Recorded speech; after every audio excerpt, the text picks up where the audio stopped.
Hey guys, welcome back. What a year, huh? Haven't seen you since 2022, which seems so very far away. It's been only like a week. I'm just joking, trying to get all the bad jokes out of my system before I get into the meat and potatoes of this video.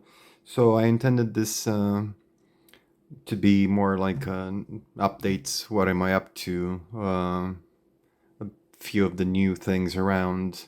I'm gonna ignore the massive elephants in the room for the moment and just say that I wish that everybody has a wonderful new year and that 2022 was at least passable and acceptable and tolerable, and that everybody's gonna do better in 2023.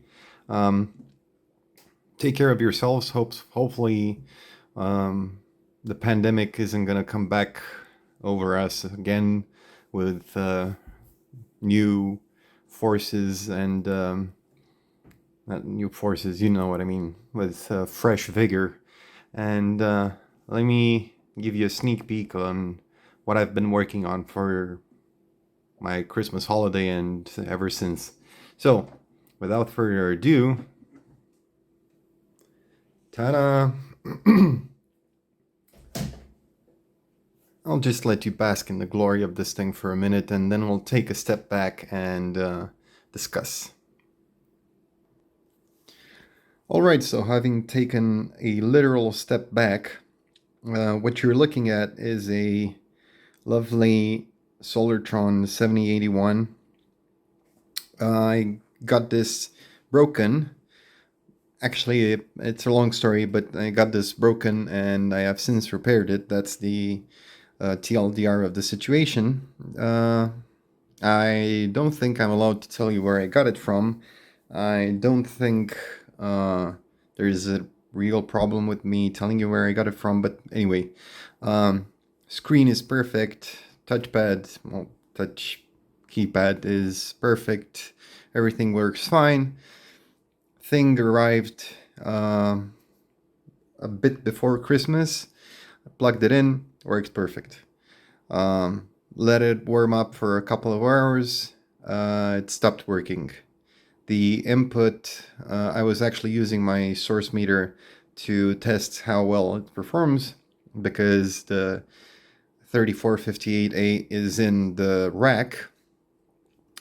So I was using the source meter to test this thing, and I noticed at some point that instead of reading zero current draw from the source meter, it was pulling almost a couple of hundred microamps, and the reading was way off in the distance. And yours truly spent about 3 or 4 days debugging this thing. I didn't film it because I was in a it was the Christmas holiday. I was trying to relax, had my cup of coffee every morning, started working on this thing, would make some headway, and then, yeah, I just took it as a very cathartic and relaxing experience. So, after a very, very long debugging procedure, I finally figured out what was wrong with it. I actually had about 3 or 4 red herrings, one of which actually forced me to ask a very dear friend, thank you Jaromir, to send me 3 op amps, because I replaced in the end 2 op amps in the clamp circuit, which are around here. We'll discuss this a bit later. And I suspected the main op amp, which is around here, of actually being broken. Mind you, these are LM343, and they are very, very obsolete. They're, I think, 70 volt maximum voltage op amps or something like that, 80 volts, so they can go, so they're powered from plus minus 28 volts, which is very high. And yeah, let me put you back into position and tell you what I've done to this unit so far. So this is the digital board. I barely touched this thing. Only thing I replaced is this Varta Mempack. This is the original one, which is still fine. The battery is perfectly fine, but I replaced it, because it's old. Doesn't have any form of crystal growth, oxidization, or anything. And I have been mocked extensively for not replacing this with supercapacitors, but everything on here is fine. Transformer is perfectly fine, of course, as you'd expect. Input filter hasn't exploded on me yet, so I'm assuming that it will be still okay for another while. I did change two suspicious looking capacitors on the board beneath this. They were the aerospace grade solid tantalum capacitors, and I replaced them. There were basically two of these guys here, and I replaced them. I extensively touched this board, and I have since cleaned it a bit, and it doesn't seem to have caused too much trouble for the instrument, but we can take a cursory glance. So this is the input circuitry here. These three hermetically sealed, nitrogen-filled resistors and this one form the 100 to 1 divider for the 1000 volt range. These are all Kodo shielded and low leakage relays, and you have a very weird one here, CADOC resistor, and this is the main JFET for the input. Basically, we have a very obsolete component. This is actually a 5 transistor array, and using so this and this op amp here form the input, basically the input amplifier of the instrument input buffer. And this is something to do with the the AC circuit. Yeah, and this is the clamp that I had talked about previously. Protection, etc., etc. Nothing was wrong on this board. I ended up sadly butchering the original op amp that was in here. I wouldn't have trusted it though, because it had run very hot for quite a long time, and I've since replaced it, and now everything is fine. And these two are known good. I actually took them off and put them back in because I was debugging the thing. I would like to show you underneath, but I don't think I have it in me to take this board off. There's not much to see underneath, apart from some digital circuits here. There's the power supply back there, and there's there's the integrator out under here. And the only important component that was causing any trouble for us was remember when I said that I had the Stanford Research 510 lock-in amplifier? Well, that one had a Intersil ICL 7650 chopper stabilized operational amplifier, and that was broken.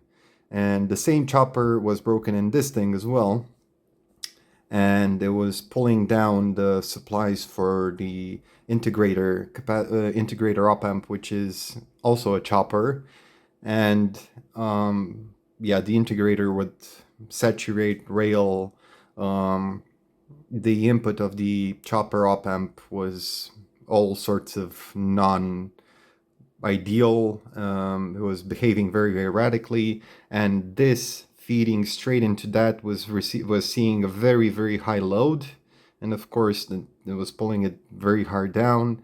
And this is basically just it's picking up the differential voltage between the drains of the matched JFET pair here. So yeah, nothing was really working due to that thing. So I replaced it, and turns out that there's several dead choppers on that board, and I had only one spare from when I repaired the lock-in amplifier. So now it doesn't It works perfectly. It's very stable and a bit noisy, but it's as expected. So it's within specs and within what people expected um, about this meter in particular. So it's not as good as my 3458A, but it's very, very stable and it's an extremely good meter.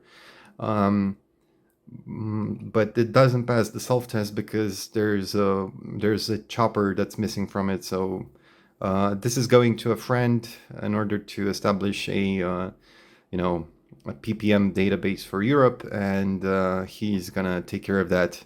And I also, courtesy of Marco Reps and his CAD skills, I ordered a replacement front panel that uses standard binding posts. Apologies, Max the camera, of course. And that's about it regarding the Solartron. I have about 10,000 samples of 8.5 digit readings from this thing, which is a lot because one 8.5 digit reading takes 51.2 seconds, so that's quite a number of readings. So a full buffer on this, which is 1500 readings, is 21.6 hours. So 21 hours and 40 minutes or something like that. I did change one other thing. There was a dead lithium thionyl chloride battery underneath here, which I changed. I don't think it helped anything, but fresh batteries everywhere is better than very dead batteries everywhere. So that's about it regarding the Solartron. I'll try and insert some graphics. I actually found that, so I fixed it and the clamps were still not installed, and I started measuring stuff and it was very noisy, and then I decided on a whim to put the clamp op amps back in, and after settling, after another couple of hours, 12, 13 hours, it seemed to settle to a very, very nice level. So I don't know, when I'm measuring my voltage standard, I don't know whether I'm measuring this guy's stability or the voltage standard stability. I don't know. So it's very good. It's a bit noisy, but it's extremely good. And it's a lovely meter, and it's a piece of history. Did I mention that this is the first 8.5 digit meter ever to hit the market? Oh. And one other thing, I'm pretty sure that the manufacturing cost for one of these, so not the R&D cost, the manufacturing cost for one of these, I think was higher than that for a 3458A. But the R&D cost for that one should have been higher because of the famous U180 ASIC, the steering hybrid. So, I also got another Solartron piece of equipment, but I'm still working on that one, so it's not really fully working yet. And we shall talk about it more in a further instance of Alex and his very bad financial decisions. So, that's about it for the Solartron. I'm just going to turn it off and put it off to the side because I'm done measuring everything that I had to do with it. And let's talk about some more stuff. I got one of these kits. They're great. Like I should have gotten these years ago. So what they are basically is, this is an LCR meter. It's not very fully featured, but it's more than enough for the kind of stuff that I do. And you just hook the thing up and it says analyzing.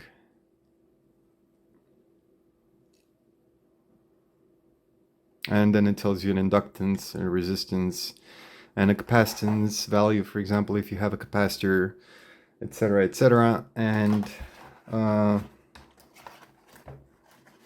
this one is an actual a truly useful piece of equipment. So you can get any 3-terminal device connected to this thing and it will tell you, yeah, it's good, it's bad, it's a PNP, it's an NPN, it's a silicon, germanium, whatever, transistor, diode, anything, diode array, etc., etc.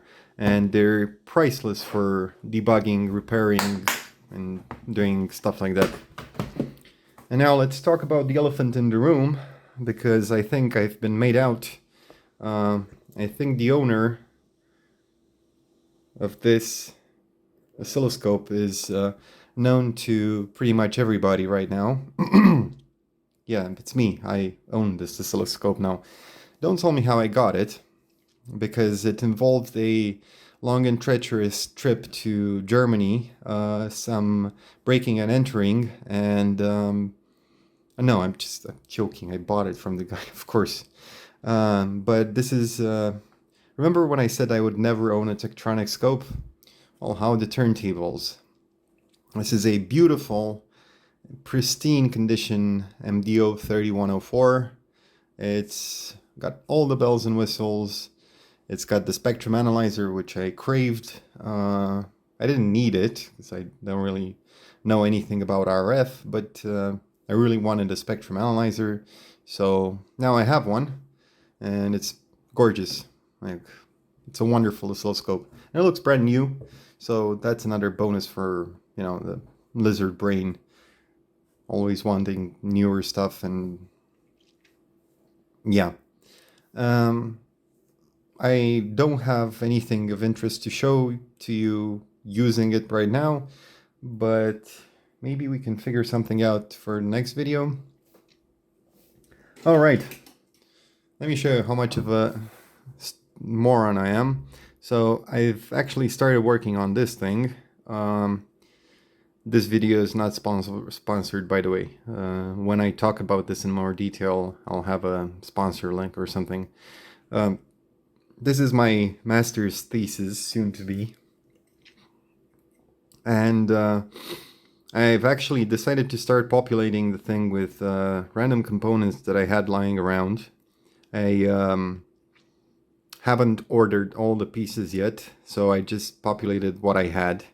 And I realized that I already made a couple of mistakes, but this will be fine enough for debugging and first prototypes and stuff like that. I have to admit, though, the quality on these boards is just outstanding. So the purple and the gold, gold plating looks absolutely fantastic. I'm not sure about the slots that I carved in here, but yeah. And just as a quick rundown of the thing,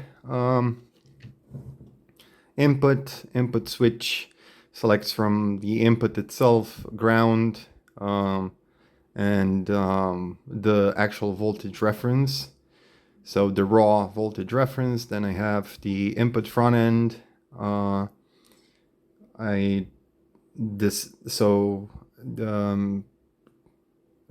Two op amps, matched JFET pair, and a matched, super matched actually, bipolar transistor array for the currenting through the JFETs. And these are the slope resistors, switches for the slope resistors, integrator, comparator, and reset for the integrator, and the power supply. And I have the outline for a FPGA development board I'm just gonna smack on top of here. And there's a TMP117 footprint here, and a breakout for an I2C in order to measure the temperature around the slope resistors and maybe compensate something like that. So it's actually underneath the switches, but and yeah, seagulls and inside jokes basically. So that's everything that we engineers know how to make inside jokes and PCBs. I did get several very nice Christmas presents.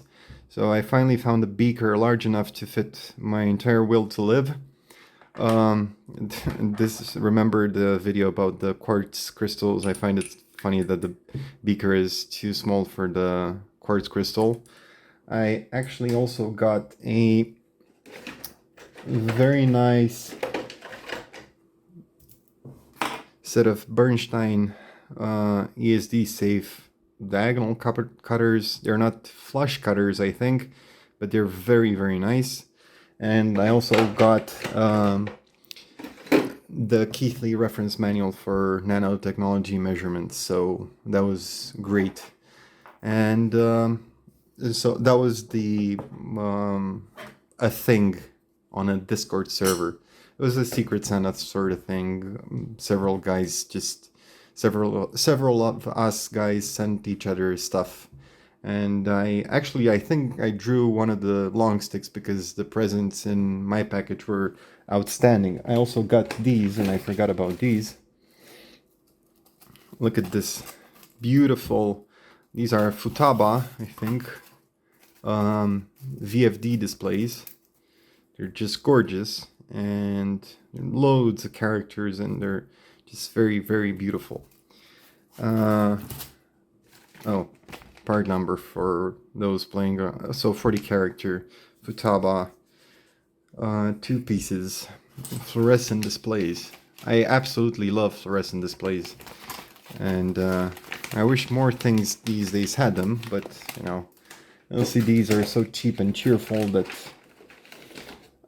one of the things that I scored, well, you know, in the vacuum tube things, and I haven't taken apart yet, is a thing that contained this. And this is an actual site it's a Romanian-made IOR site. This is the logo for IOR, the Romanian Optics Institute. And if you look at it, it's if you look at the logo is a triplet of lenses. So we have a convex and concave lens, a biconcave and a biconvex lens. And this is oddly similar to the logo that Carl Zeiss Jena used to have back in the day. So, and that's about it. Oh, one more thing I forgot to mention in the video at the time.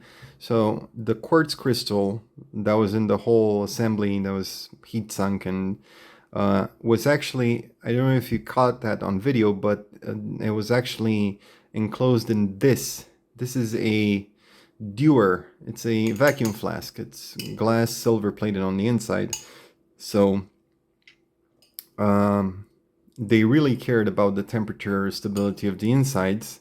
And yeah, you know, what's better than a dewar? This will happily hold liquid nitrogen for a very long time without wasting any. So yeah, I don't really have anything more to say other than, oh,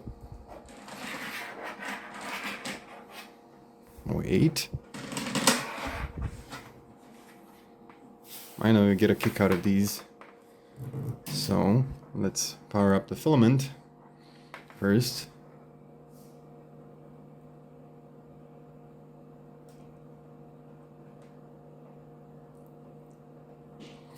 And let's give it a couple of 100 volts.